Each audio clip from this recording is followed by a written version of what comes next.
He woke up in a city he didn't choose, married to a woman he couldn't remember, wearing a ring he didn't buy, and somewhere in Seoul, people were looking for his body. Joo Taekryeom was one of the most feared men in East Asia. He commanded empires built on silence, loyalty, and blood.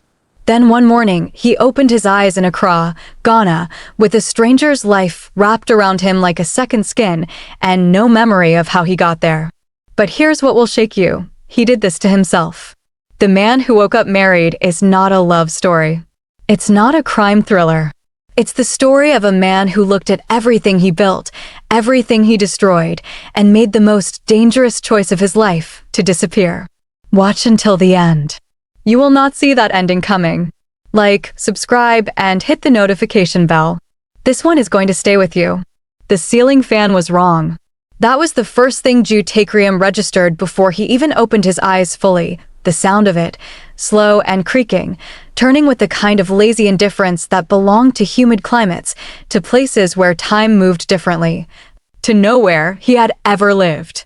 He lay still for 3 seconds, the way he had trained himself to in rooms he didn't recognize, cataloging sounds before moving, breathing before reacting. Old habit. Survival habit. The air was thick and warm.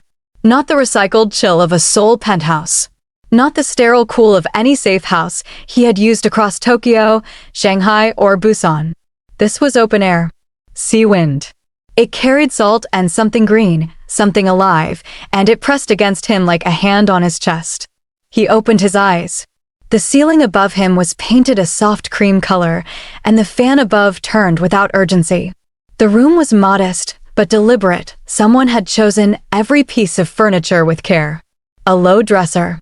A woven rug in earth tones. Curtains that were sheer and pale gold, letting in a morning light that was already too bright, too warm, too African to be anything near home. He sat up and his body responded with the dull protest of recent healing, a tight pull near his left side, below his ribs. He pressed his fingers there instinctively and felt gauze beneath the fabric of his shirt. A shirt he didn't recognize. He looked down at his hands. There was a ring on his left hand. He stared at it the way a man stares at a word in a language he almost knows, close to understanding, not quite there, the meaning hovering just out of reach. It was a simple ring. Silver. Thin. Not expensive. Not the kind of ring a man like him would have chosen if anyone had asked. And yet it sat there on his finger with the quiet confidence of something that had been there long enough to belong. The door opened. She moved without hurry, carrying a small tray with a glass of water and what looked like local herbs bundled in cloth. She was tall, with the kind of stillness around her that people spend years trying to acquire. Her skin was deep brown, her hair natural and pulled back with a simple tie. She wore a loose linen top, and she looked at him the way someone looks at a thing they have been quietly watching for a long time. She said, "You were talking in your sleep again." Her voice was calm, accented in English with something warm underneath it, something West African, rounded and unhurried. He stared at her. She set the tray on the nightstand and did not come closer, as if she understood that proximity right now would be unwelcome. She sat in the chair near the window instead, crossed one leg over the other, and looked at him with clear, steady eyes. "Who are you?" he said. His voice was rougher than he expected, like something had dried out inside him during sleep. She didn't flinch. Naira. Naira Sarpong. She paused. "Your wife." The word landed in the room like something dropped from a height. He looked at the ring again. He looked at the room. He looked at her. Nothing connected. There was no thread he could pull, no memory he could find, no image of this woman in any version of his past that he could access. She was a stranger sitting in a room he didn't recognize, telling him something his left hand appeared to confirm. "Where am I?" he said. "Accra," she said. "Ghana. You've been here 14 months. 14 months. He stood up and she watched him without alarm, which itself was alarming, because the way he stood, the way his posture shifted as his feet hit the floor, was not the posture of an ordinary man waking in an ordinary room. It was deliberate. Controlled. A man accounting for exits. She had seen this before. That much was clear from the way she simply waited. He walked to the window and looked out. Below, a residential street with bougainvillea growing over a low wall. Children somewhere at a distance. A man selling something from a cart. The sounds of a city going about its morning without any interest in his crisis. Everything vivid and indifferent and completely real. He turned back to her. "Show me proof." She nodded as if she expected this, stood, and left the room. She returned within 2 minutes with a folder. She set it on the bed and stepped back. He opened it. Marriage certificate, registered in Ghana, dated 14 months ago. Both signatures. His handwriting, he knew his own handwriting, neat and slightly compressed the way it always was. A joint bank account statement with both their names. Lease agreement on the property. And photographs. He held a photograph and studied it. The man in the photograph was him. Unmistakably him. Same jaw, same eyes, same particular way of holding his shoulders. But the expression was different, relaxed in a way that felt almost foreign to look at, like seeing your own face wearing someone else's piece. He was standing with this woman at what looked like a community event, and she was laughing at something, and the man in the photograph was looking at her with the specific attention of someone who finds another person genuinely interesting. He set the photograph down. "I have no memory of you," he said. "Not cruel. Just exact." "I know," she said. "Explain that to me." She met his eyes and held them. "You asked me to help you forget." The room was very quiet. Something shifted in his chest, not recognition exactly, but the shape of where recognition should have been, like pressing a bruise and finding the hurt without understanding the injury. "That doesn't make sense," he said. "I know that too," she said. "But it's what happened." He wanted to call her a liar. He stood there constructing the accusation and found that it didn't settle properly because liars, in his experience, watched you with calculation. They measured your reactions. They prepared their next move. This woman sat in her chair looking at him the way a doctor looks at a patient in pain, with concern, yes, but also with the patience of someone who already knows the diagnosis and understands that disbelief is just the first stage. He didn't call her a liar. But he didn't believe her yet either. He spent the first hour of that morning searching the room with the focused quiet of professional habit. She let him. She made tea and left it on the table and sat reading something on her phone without performing indifference or telegraphing anxiety. He went through drawers and found his own clothes he didn't recognize owning, but which were clearly worn, laundered, lived in. He found a local phone with contacts in it. He found cash in Ghanaian cedis and a small amount in euros. He found something else. In the bottom of the wardrobe, beneath a folded fabric, a locked metal case. Small. He looked at it for a long moment and then carried it to the living room where she was now sitting. "What is this?" he said. She looked up. "I don't know the combination. You never told me." He stood holding it. His fingers moved over the lock without his permission, a habit his hands remembered before his mind did, and he stopped himself. He set the case on the table. "Do you have tools?" he said. She brought him a small kit from a drawer and asked no questions. He had it open in under 4 minutes. Inside was a small recorder, a USB drive, and a note in his own handwriting that said simply, "Watch the video. Don't skip." He looked at her. "I'll give you privacy," she said, and went into another room. He connected the USB drive to a laptop he found on the desk, his laptop, he assumed, though it felt like handling someone else's property. There was only one file. A video. He opened it. The man on the screen was him. Sitting in what looked like the same room, though the curtains were different, and the evening light outside the window was orange and low. The man on the screen looked exhausted in a way that went deeper than sleep deprivation, the exhaustion of someone who has been running a very long race and has just now understood that the finish line was never real. He pressed play. He said, "If you're watching this, it worked. You don't remember me, which means you don't remember them either, and that's the point. Don't look for soul. Don't make contact. Don't try to rebuild what you had, because what you had was already burning when you left. They're hunting you. Not because they miss you. Because you know too much about too many people who have spent years making sure that knowledge never surfaces. If you look for the life you had, you will find it. And it will kill you. And it will kill her." A pause. The man on the screen looked off camera for a moment. When he looked back, his voice was quieter. You chose this. Remember that when you're angry.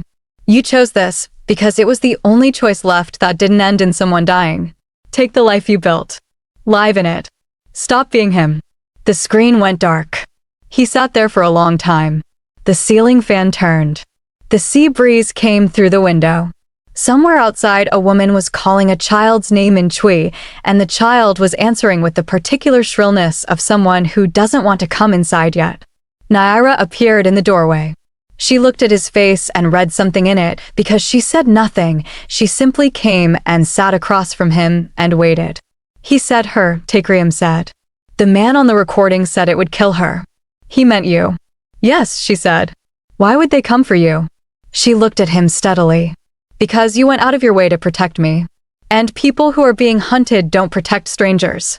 So protecting me told anyone watching that I was significant. But you weren't significant. Not then. No, she said quietly. Not then. He stared at her. But I made you significant by protecting you. Yes. He put his hands on the table and looked at them, at the ring, at the old scar across his right knuckle, at his fingers, which were the fingers of a man who had done things he could feel even if he couldn't remember them. Start from the beginning, he said. Tell me how I got here. She was quiet for a moment, choosing where to begin. Then she said, I was in Seoul 14 months ago for an academic symposium. I research medicinal plant systems and pharmaceutical application, specifically how West African herbal compounds interact with drug-resistant infections. I gave a paper. I was invited to a reception that evening. She paused. You were there. I didn't know who you were.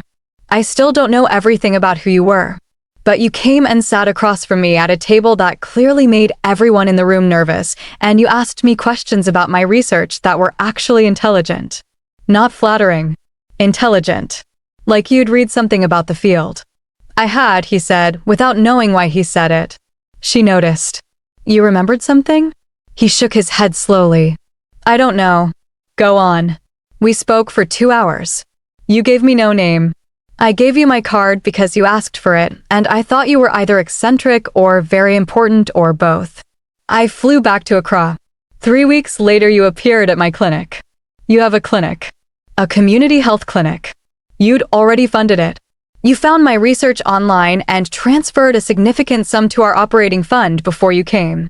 She looked at him. You were hurt. A wound in your side. You didn't go to a hospital.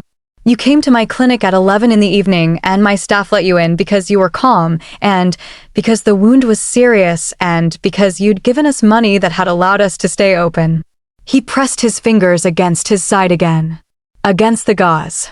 How long ago was that wound, he said. 14 months ago, she said. You're still healing from the second one. From last month. She said it without drama. He looked up. There was a second attack. Yes, she said. They found you. Who found me? I don't know exactly who. You dealt with it. She met his eyes. 2 men. Near the coast. You came home and you were bleeding and you told me to stay inside for 3 days and you made some calls and then it was over. But the memory procedure you'd done, it wasn't perfect. The stress triggered some fragmentation. You've been confused since then. Some nights you wake up and don't know where you are. Some nights you speak Korean for an hour before you realize.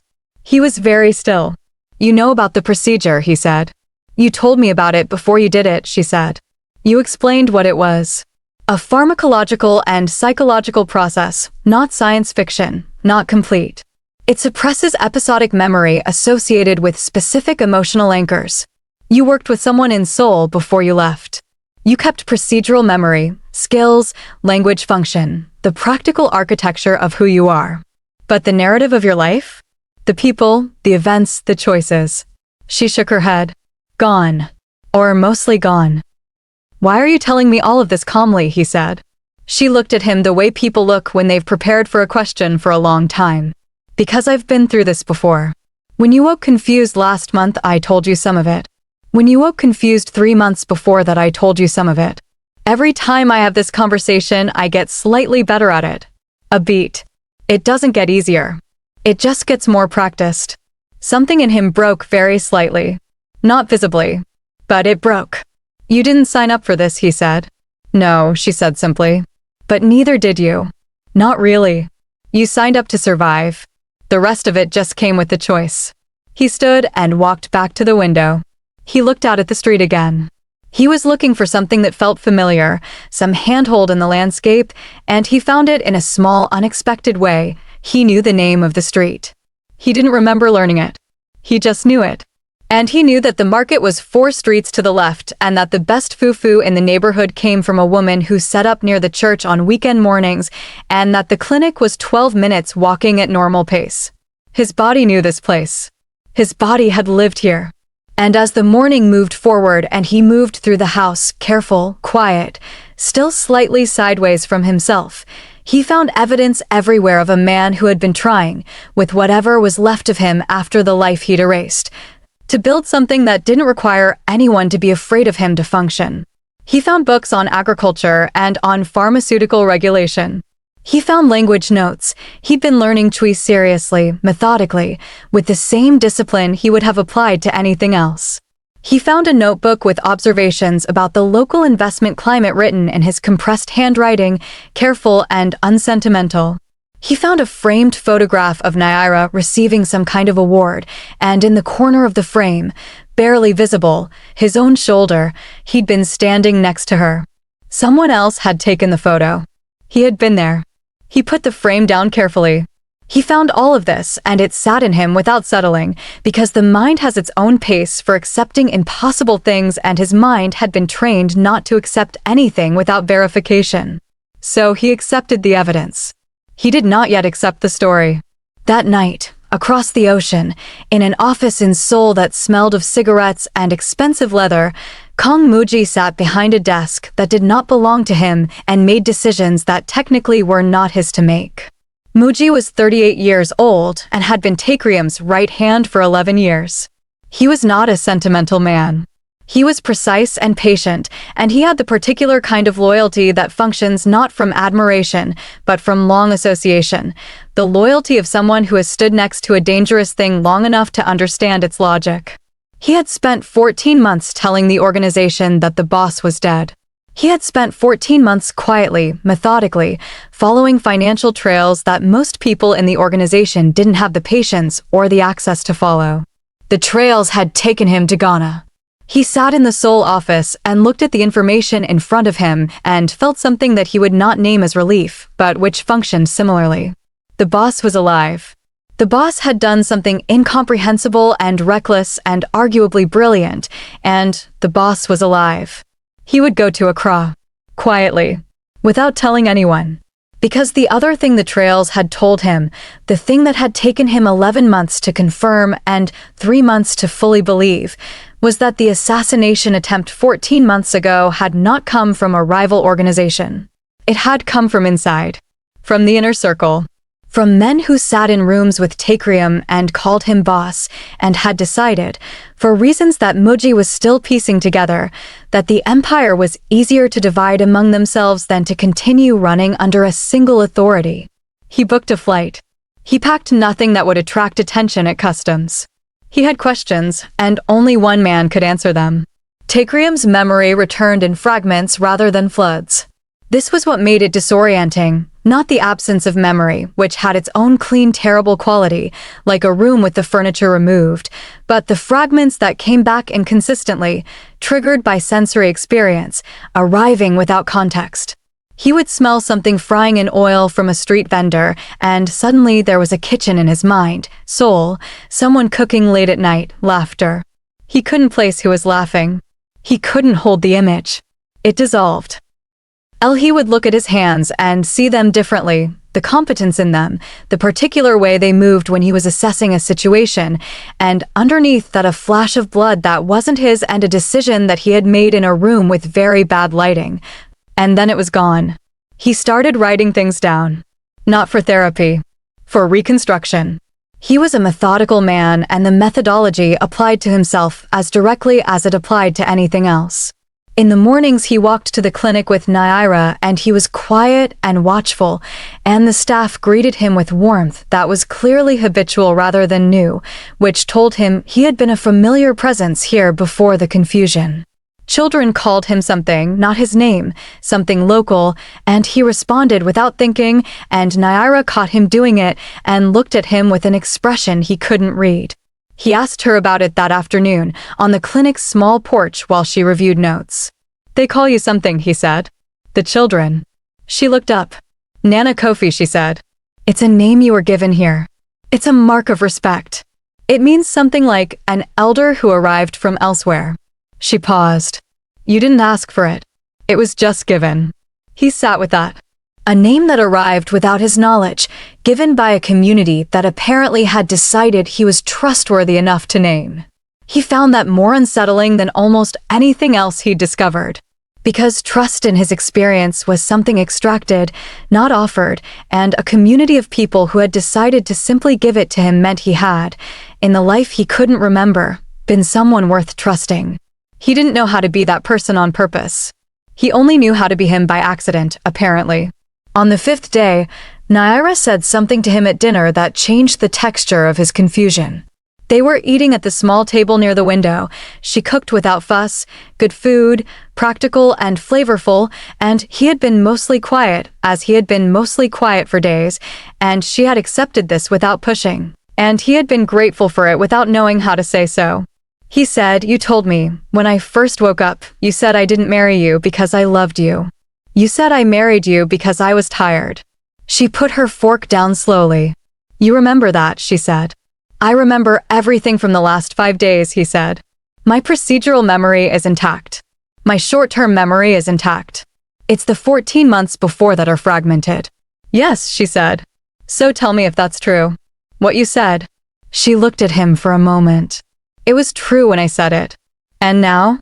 "I don't know what's true now," she said. "You've been a different version of yourself every few weeks.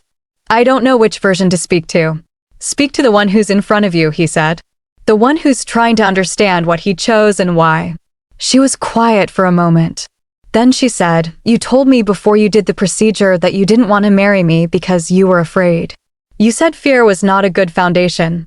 You said you were tired, not of living, but of the machinery of who you were. The obligation. The calculation. The weight of knowing what you were capable of." She met his eyes directly.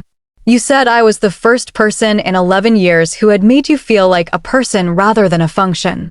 The room was very quiet. "And what did you say?" he said. "I said that wasn't enough," she said. "That gratitude and exhaustion weren't the same as love. That I wouldn't be someone's hiding place. And then you said, I know. But I'd like the chance to find out if it's more than that. And I don't have a great deal of time." She looked at her plate. It was the most honest thing anyone had said to me in years. So I said yes. He didn't say anything for a long time. Then he said, "Did you find out?" "In the 14 months I can't remember, did you find out if it was more than that?" She looked at him then, and there was something in her face that was not the practiced calm of earlier days, something that caused her to show. "Yes," she said quietly. "But that's a conversation for the man who was there. Not the man who woke up 5 days ago." He accepted that. It seemed fair. Muji arrived in Accra on a Thursday. He did not contact Taekryeom first. He spent 2 days watching. Not surveilling, he was not there to gather intelligence. He was there to understand what he was walking into, because what he'd heard secondhand was one thing, and what a man looks like when he has genuinely been living a different life is another thing entirely. And Muji had the discipline to be certain before he was decisive. He saw Taekryeom walking through a market. Not being escorted. Not with a perimeter. Not with that particular micro-awareness of threat that Muji had spent 11 years watching operate around his boss like a personal weather system. He was walking through the market the way a man walks when he is genuinely present in a place, stopping to exchange words with a vendor, looking at produce with the ordinary curiosity of someone who does his own shopping, paying in cash from his pocket. Muji stood 50 meters away and watched this and felt something difficult happen in his chest. He had come to bring the boss home. He was no longer certain what home meant. He made contact on the 3rd day. Taekryeom came home from the clinic to find Muji sitting on the low wall outside the house. Their eyes met, and the recognition was immediate and bilateral, and for Muji it arrived with relief, and for Taekryeom it arrived with something more complex, because looking at Muji was like looking at a door to a room he had intentionally locked. And the feelings it triggered were not memory exactly, but the emotional weight of memory, arriving without its content. He said, "How did you find me?" "Financial trails," Muji said. "You were careful. But not impossible. Come inside." They sat at the table where he had eaten dinner with Naira the night before. He did not offer tea. This was not a social visit, and treating it as one would be false. "She knows?" Muji said, gesturing vaguely toward the house. "She knows more than you," Taekryom said. Muji looked at him steadily. "Your memory. Fragmented. Returning slowly." "How much do you know?" "I know what I did. I don't fully know why. I'm reconstructing." He leaned back. "Tell me what's happening in Seoul." Muji told him. He was direct and he didn't perform concern. That wasn't his style. He laid it out. The organization running on inertia and the fiction that the boss was dead or incapacitated, the internal fractures, the rivals who had begun making moves under the assumption of a power vacuum, the men inside the inner circle who had positioned themselves. And then he told him the thing that Taekryom had not recovered in fragments yet, the thing that sat at the center of everything. It was Park Sung-go, Muji said. And 2 others. They hired outside people. The night in the penthouse, it wasn't random. It was coordinated. They had your schedule for 3 weeks. They waited for the window. Park Sung-go. The name arrived, and with it came not a memory but a weight, the specific weight of a long relationship, of trust built over years, of something that felt like brotherhood because it had been structured to function that way, because in the world Taekryom had occupied, the currency of brotherhood was the closest thing to safety that existed. "How long have you known?" Taekryom said. "I suspected within 2 months," Muji said. "I confirmed in 7. I've spent the last 4 months deciding what to do about it." "And what did you decide?" Muji was quiet. Then he said, "I decided to find you first." Outside, a car was moving slowly down the street. Too slowly. Taekryom registered it without turning his head, the same way he had always registered things, peripherally, automatically, filed away. "Someone is outside," he said. Muji nodded. "I was followed from the airport. I thought I lost them. I may not have fully." Taekryom stood. He moved through the house with a different quality than he had moved all week, not the careful, deliberate movement of a man reconstructing himself, but something older, something that lived in the architecture of his body and didn't require his consent. He checked the back entrance. He found Naira in her study. "You need to go to the clinic," he said. "Now. Take the back road. Call your colleague and stay there until I contact you." She looked at him. At his face. She read it. She did not ask questions. This was, he understood with sudden clarity, something she had seen before. The version of him she knew had done this. She had learned when to move. She stood and took her bag and left. He turned back to the front of the house. It happened faster than he expected. The door was forced, not explosively, not dramatically, but with the quiet professional efficiency of men who had done this before. 2 of them. He had already moved. What happened in the next 4 minutes was the part of himself he had been trying to leave behind, and the part of himself that, in moments like this, he could not deny. He was fast. He was precise. He made decisions in fractions of seconds with the calm of long practice. He didn't panic. He didn't hesitate. He moved through the space with a terrible fluency, and when it was over, both men were on the floor alive, barely, because he had chosen that. Because something in him that was newer than the rest had decided that dead men in his wife's house was not who he was choosing to be. He stood in the middle of the room and breathed. Muji appeared from the corridor. "You held back," Muji said. "Yes," he said. Muji looked at the 2 men on the floor. "That's different." "Yes," he said again. He called someone. The men were removed. He would not explain to Naira how they were removed or where they went. He cleaned the room with the same focused quiet. And when Naira came home that evening and stood in the doorway and looked at the room that looked now like nothing had happened, she looked at him and he looked at her, and something passed between them that was complicated and real and not fully nameable. "It's coming here," she said. Not a question.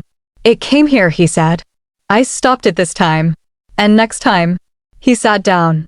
He pressed his hands together on the table. "That's what I have to decide." Muji stayed. He slept on a narrow cot in the back room, and he ate at their table, and he was quiet and somewhat awkward in the domestic context, like a large piece of machinery installed in a greenhouse, present, functional, wrong for the environment. But he was there, and his presence meant something, and Taekryeom did not ask him to leave. Over the next several days, Muji told him more. Each conversation opened a door, and sometimes Taekryeom walked through and found the room behind it recognizable, and sometimes he found nothing, and sometimes he found something too large to look at directly, and he filed it away for later. He remembered the penthouse. He remembered standing at a window, looking at Seoul spread out below him, and feeling the specific loneliness of a man at the top of a system so tight and so entrenched that there was no one beside him. Only people below him or people orbiting around him looking for weakness. He remembered the sound of the shot before he felt it, always the sound first. The body takes a moment to catch up. He remembered the floor. He remembered the cold. He remembered Naira's clinic. He remembered arriving. The night staff. The low lights. A woman with calm hands and no visible fear who looked at his wound and said, "This is a gunshot," in the same tone she might say, "This is a bruise," and did not ask who had shot him, did not reach for a phone, did not treat him as a problem to be managed. She treated him as a person with an injury. He had never been treated as simply that. He had been treated as a threat, as a resource, as a symbol, as a fear, as a power, as a function. Not as a person with an injury. He remembered lying in a clinic bed and looking at the ceiling, a different ceiling, not this one, a clinic ceiling, institutional, and still less foreign to him than the ceiling of his own penthouse had been, because this one didn't require anything of him. And thinking that he was 34 years old and that the architecture of the life he had built could not be dismantled from within. Too many people depended on its continuation. Too many people benefited from his remaining exactly what he was. The only exit was not through the front door. He remembered deciding. He told Naira some of this one night when neither of them could sleep, sitting on the small back porch with tea cooling between them. He told her in pieces, the way it came to him, and she listened without commenting, the way she listened when she was processing rather than responding. "The night before I did the procedure," he said, "I recorded that video. And I left the case. And I sat in this room." He looked at the door. The house behind them, in this house that I had apparently bought and furnished and in some sense moved into without being fully present in. And I tried to memorize what it felt like to be somewhere that didn't require me to be dangerous. She was quiet. "I could not fully do it," he said. "I couldn't memorize the feeling because I'd never fully felt it. I'd been here weeks and I still couldn't step out of the mode." He looked at his hands. "I thought the procedure would do what I couldn't do on my own." "Did it work?" she said. "For a while," he said. "Apparently. According to what you've told me. According to the man who appears in the photographs." "He was different," she said, carefully. "Good different." She hesitated. "Present different. You were, he was here. Not managing the environment. Not assessing threats. Just here. And now." She turned to look at him. "Now you're between. You have the skills and you have the presence, but you don't have the continuity yet. You remember enough to know what you were, but not enough to fully know what you chose to become." "I'm choosing now," he said. "Yes," she said. "But it needs to be real, not just declared." Muji made the offer formally one morning. They were sitting at the table with bad coffee. Taekryeom had discovered he preferred Ghanaian coffee, which was a detail Muji processed with something approaching philosophical crisis, and Muji laid it out. The organization was fractured but not collapsed. The men who had staged the assassination attempt had overplayed. They had expected a clean power transfer and instead had gotten a vacuum they couldn't fully control. The outer structure, the members who were simply soldiers and not architects of the betrayal, were waiting. Muji had spent 14 months quietly, carefully maintaining enough cohesion to present a path back. If Taekryeom returned, the traitors could be removed.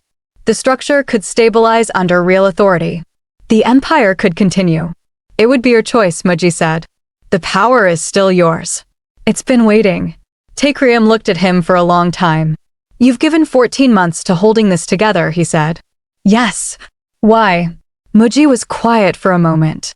Because I don't know how to want something else, he said, with the particular honesty of a man who doesn't often speak it. This is what I know how to do. Taekryom understood that completely. It was, until recently, all he had known how to do. I'll tell you what I'm thinking, he said. Not deciding yet. Thinking. Muji nodded. If I return to a war. Sungo and the others will not step down, they'll fight. People will die. The structure will sustain itself, which means everything that makes it what it is continues, the violence, the machinery, all of it, just under my name again instead of in my absence. Yes, Muji said. And if I stay, they'll keep sending people. For a while, Taekryom said. Or until there's nothing to come for. Muji frowned. What does that mean? Taekryom said nothing. He went to Naira. She was at the clinic, in her office, reviewing something. He came and stood in the doorway and she looked up and read his face. He made the offer, she said. Yes. She put her papers down. She looked at him with eyes that were clear and that did not perform anything, did not perform wanting him to stay, did not perform the willingness to let him go. She just looked at him. Don't make the choice based on me, she said. I'm not. Don't make it based on guilt either. I know. Taekryom. She said his name in full and it landed differently than she probably intended. It anchored him. You don't get to run from who you are twice. Whatever you choose, you have to be able to look at it. He stood in the doorway of her clinic that he had funded, her work that he had watched and respected and in some version of himself had built his new life around. And he looked at her, and he understood with sudden clarity that what he felt for her was not exhaustion, and it was not gratitude, and it was not the relief of finding shelter. It was the specific and difficult thing that happens when someone refuses to require anything of you, and you find that in the absence of requirements you choose them anyway. He said, I'm going to collapse the organization. She blinked. Not from outside, he said. From within. I have records. 14 years of documentation. Financial structures, operational archives, evidence of internal corruption that goes up to and includes the men who ordered the assassination attempt. I have copies. I made copies before I left, I think. I know where they are. The knowledge arrived as he said it, solid and specific. If I send that to the right authorities in Korea, not all authorities, specific ones I know I can trust to use it, it doesn't just remove the traitors. It removes the architecture. She was very still. Muji, she said. Muji will be exposed too, he said. I'll warn him first. Give him time to disappear if he wants to. But I won't protect the structure to protect him. That's the line. And you, she said. Your name will be on all of it. Yes. You'll be implicated. Yes. But I'll also be the source. There are ways to structure that. Ways to make myself more useful as a witness and an informant than as a defendant. He looked at her. I'm not naive. It will cost me. I will never be clean. But the empire will be gone. She looked at him for a very long time. Why, she said finally. Because if I go back and run it, it runs forever, he said. Because Muji is right that I could stabilize it. And that's exactly the problem. It doesn't need to be stabilized. It needs to end. He paused. And because I'm done being the reason people are afraid. She stood up and came to the doorway where he was standing, and she stopped close enough that he could see her clearly, and she looked at him the way she had looked at him that first morning, with the patience of someone who already knows the diagnosis, but different now. Because this diagnosis was not illness, it was decision. Okay, she said. Okay, he said. He told Muji that evening. Muji sat across the table and listened without expression through the entire explanation. When Taekryom finished, Muji was quiet for a long time. Then he said, How long do I have? 3 days, Taekryom said. To go wherever you're going. The information releases in 3 days. You're really doing this? Yes. Muji looked at him. The look was complex and took a moment to resolve into something readable.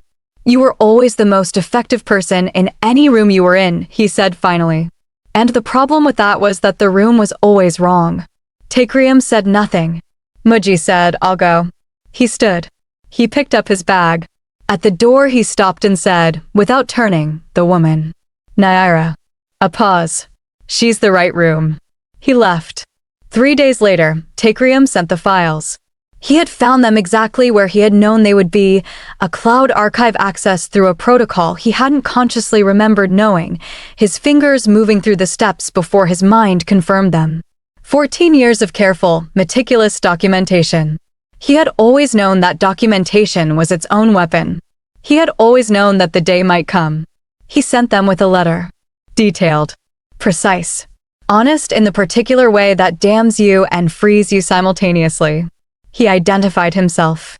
He explained the erasure procedure and its context. He identified Sungo and the others. He provided enough corroborating detail that dismissal would require willful blindness. Then he closed the laptop and sat in the quiet house in Accra and waited for the world to change. It changed slowly, as the world tends to do. Not dramatically. Not cinematically. The news arrived in pieces over the following weeks. Arrests in Seoul. Freezes. A particular section of a criminal structure collapsing with the quiet efficiency of something that had been undermined long before anyone noticed the surface cracking. His name appeared in reporting, but in the context, he had structured, cooperating source, complex legal status, negotiations ongoing.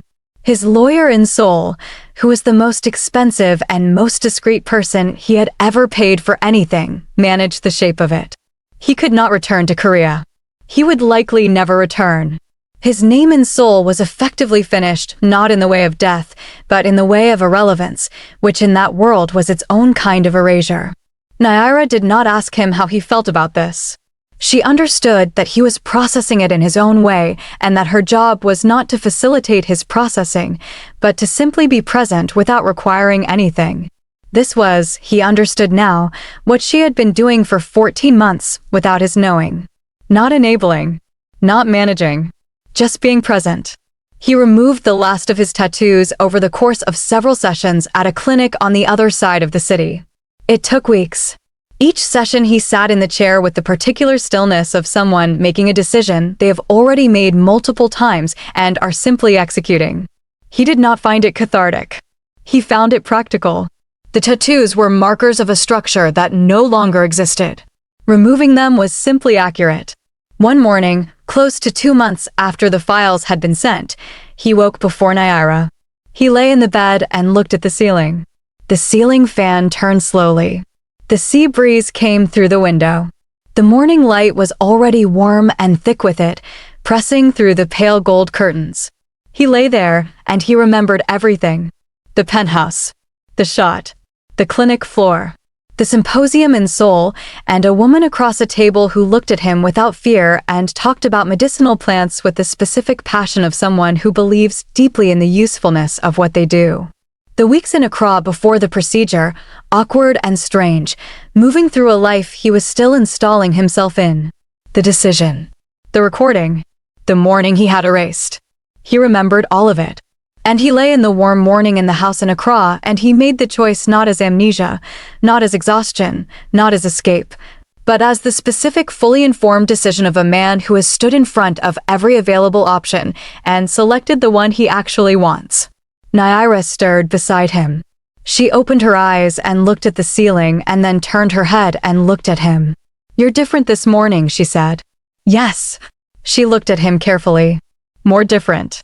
"I remember everything," he said. She was very still. "All of it," he said. "The symposium. The clinic. The procedure. The 14 months. I remember what you told me, what I chose, what we were becoming."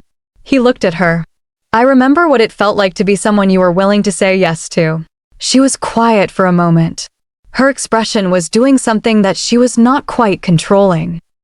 "And," she said, very carefully, "and I'm still here," he said. "Not because I forgot and stayed. Not because I was afraid and stayed. I remember everything, and I'm still here, and I'm choosing to be." She sat up. She looked at him with eyes that were clearer than anything he had ever looked at, and she said, very quietly, "Then we start properly." "Not as escape," he said. "Not as trauma," she said. "As equals," he said. She looked at him for a long moment, and then she did something he hadn't expected. She laughed. Not loudly. A small, real laugh, the kind that comes out when relief is large enough to need somewhere to go. And he looked at her laughing, and something in him that had been very tight for a very long time loosened. In the weeks that followed, he built things. He invested in an agricultural cooperative that was already operating in the region and needed capital and infrastructure expertise that he could provide without violence. He connected Naira's medicinal plant research to a legitimate pharmaceutical partnership she had been trying to broker for years. He knew people, different people than before, but people in positions to move things, and he moved them. He set up a small security consultancy staffed by two men he trusted who had spent years in legitimate operations and who asked intelligent questions and worked without drama. He built without blood. He was not naive. He knew he was not clean. He knew that what he had been and what he had done did not disappear because he had chosen differently. He knew that the appropriate response to that was not self-destruction and not false redemption. It was simply continuing to choose differently every day with full knowledge of the alternative. He walked through the market. He bought vegetables. He spoke bad Chui and was corrected cheerfully by vendors who had decided he was worth correcting. He sat on the porch with tea and watched the street go about its morning. He went to the clinic and was useful in the specific way he could be useful there, not medically, but organizationally, strategically. The skills that had always been in him applied now to something that didn't require anyone to be afraid. Children still called him Nana Kofi. He had stopped finding that difficult. One evening he sat with Naira on the porch and she said, "I have a question. And you don't have to answer it. Ask," he said. "Who are you? Before all of it. Before the empire and the organization and all of it. What were you before you became what you became?" He thought about this for a real amount of time. "A very serious child," he said finally. Ambitious in the way that serious children in difficult circumstances tend to be, not dreaming about things, but calculating how to get them. I had no interest in violence as a value. I had interest in power as security. I made choices that got me closer to power, and those choices had costs I didn't fully account for, and by the time I understood the costs, the architecture was too complete to dismantle from within. He paused. "I think I would have been a reasonable person if the first 15 years had been different." She was quiet. "And now," she said. "Now I'm a very serious man," he said, "who is actively trying to learn how to be a reasonable person." She looked at him sideways. "You're doing acceptably," she said. "High praise," he said.